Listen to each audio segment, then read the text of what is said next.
Warahmatullahi wabarakatuh. Pertama-tama mari kita panjatkan puji syukur kehadirat Allah Subhanahu wa taala karena atas rahmat dan karunia-Nya kita dapat berkumpul pada kesempatan kali ini. Pada kesempatan ini saya Hadian Guru Fatih Nugroho dari Prodi Ilmu Quran dan Tafsir akan memaparkan materi mengenai bentuk tulisan Al-Qur'an sejak dulu sampai sekarang. Sejak awal turunnya wahyu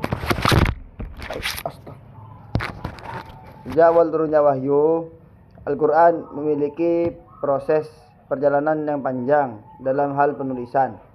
Pada masa Nabi Muhammad SAW, metode utama penjaga Al-Quran adalah hafalan para sahabat. Namun, untuk menguatkan hafalan tersebut, wahyu juga ditulis pada media sederhana seperti pelepah kurma, batu tipis, kulit hewan maupun tulang. Tulisan pada masa itu masih sangat sederhana, belum ada titik, harokat ataupun tanda baca lain yang disebut tulisan gundul. Penulisan wahyu dilakukan oleh para sahabat yang dipercaya seperti Zaid bin Sabit, Ubay bin Ka'ab, Ali bin Abi Thalib. Namun pada masa Nabi belum berkumpul menjadi satu mushaf yang lengkap. Selanjutnya kita masuk pada masa Khalifahur Rasyidin, di mana perkembangan penulisan mulai semakin signifikan.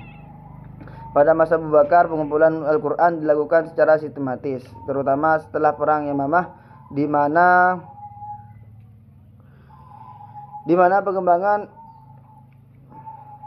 banyak para penghafal Quran mati syahid.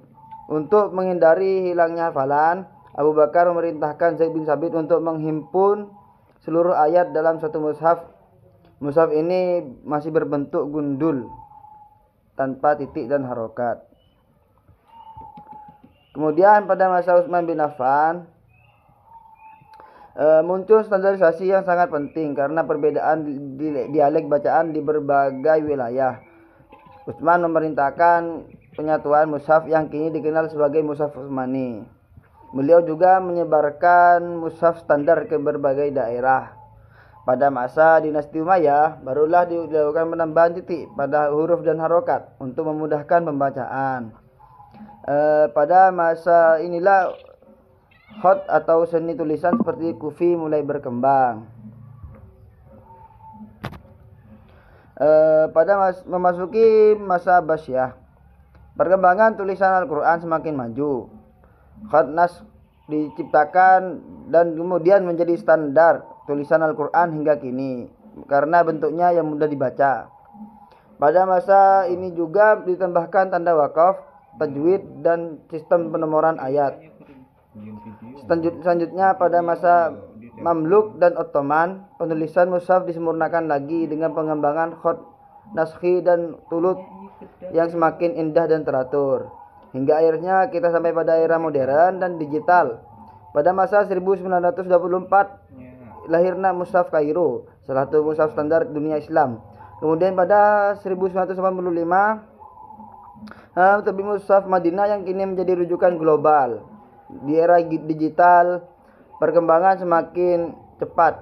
Muncul Unicode, aplikasi Al-Quran digital, mushaf dengan tajwid warna, audio, Qori internasional, hingga platform pembelajaran interaktif. Mulai perkembangan ini kita dapat melihat bahwa Allah menjaga Al-Quran bukan hanya melalui hafalan, tapi juga melalui proses penulisan yang disempurnakan dari masa ke masa. Demikian pemaparan singkat dari saya. Wassalamualaikum warahmatullahi wabarakatuh.